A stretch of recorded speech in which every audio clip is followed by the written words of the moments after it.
All right. How much time do I have you for? Till 4:30 or whenever the food comes. So it'll, I'll see it come in from here. So through this.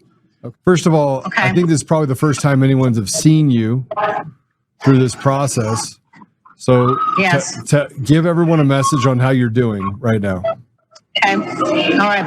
Well, originally it was obvious that people had preconceived ideas about me in here. And it was obvious, too, that the judge, I know you've played on your show and it's on I believe it's on my X, the vile things that the judge said. Basically, nothing about why I shouldn't be released on bond, but because I've been on bond for 2 years.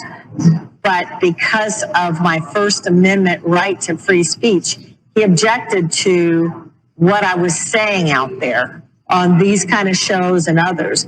And, that's why my show is called The Truth Matters, Joe. You know that. I do. I'm going to tell the truth. So that's why I'm here. But at first there were things like they wanted me to take a TB test. Well, first they kept me in holding under bright lights 24/7 in a room with 12 women.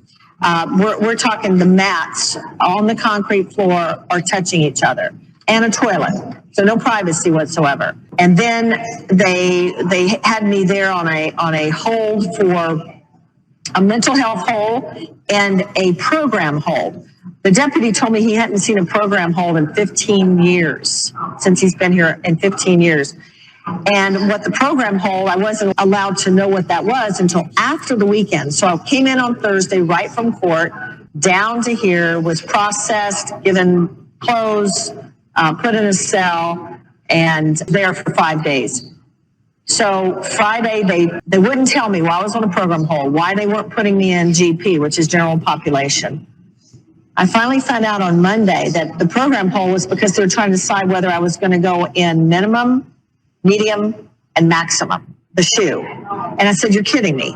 I said, you would really not put me in minimum security? I don't have any kind of record. This wasn't a violent crime. So that seemed perplexing to me. The other thing was they had me on a mental health hold.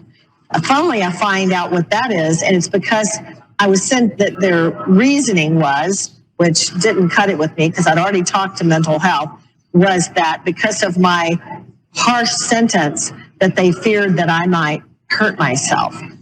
And I said, you know what? I've gone through cancer. I've gone through the death of my son, which no parent should have to go through. I've gone through these people taking my husband and this trial in these last 3 years of hell. I said, I think if I wanted to kill myself, I would have done it before now, So that took a while to get through there. They were visiting me every single day. Mental health was. They wanted to give me a TB test. And I said, what do you mean a TB test? I said, anybody else in here had a TB test?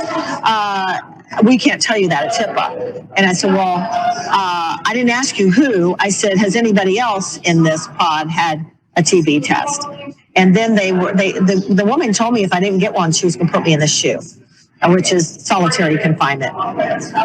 And so I pushed back on that. I asked for the rules and things like that. People need to know their rights, Joe. The girl I was going to have on, and I can have on in the morning because she's getting ready to get out, thank God, was a volleyball player with Mesa State, one of their star players. She called in a 911 call about 5 days ago for a man that was convulsing on the street to the police. They sat in their car and they waited. But instead of them taking care of that man, they brought her into prison. They brought her into this jail. My heart just really broke for her because she was missing her practices. She has 3 degrees. She is, a star athlete. Her parents were, her real parents, her birth parents, were on drugs and all kinds of things, and they used her identity. She thought that was over, and her adopted parents, or who she's been with, and she has never used drugs. So, I'll be bringing in people as we go. And by the way, welcome back to everybody. I really appreciate everything everyone has done, the guest hosts that have stood in for me.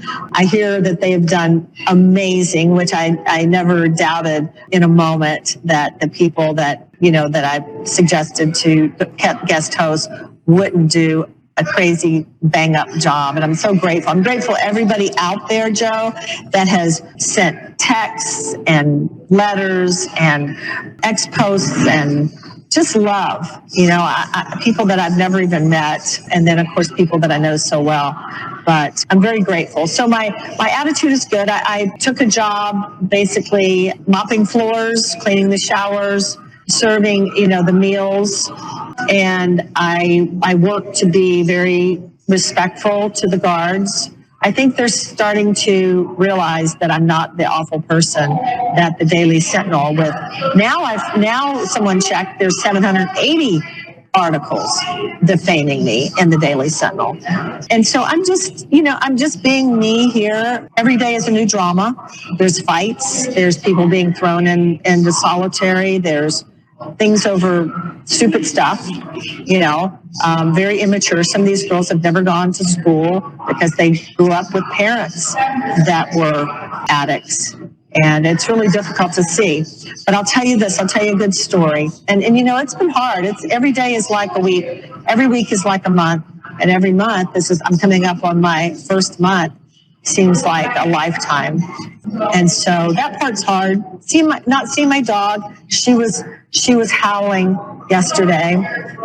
I've never heard her do that. She's just moaning. She's grieving, which is hard to see. And so, but I know we have a higher cause, Joe. I know that with what's going on with Griswold right now, it's so egregious that it doesn't even compare to what she accused me of when I sought to protect federal election records.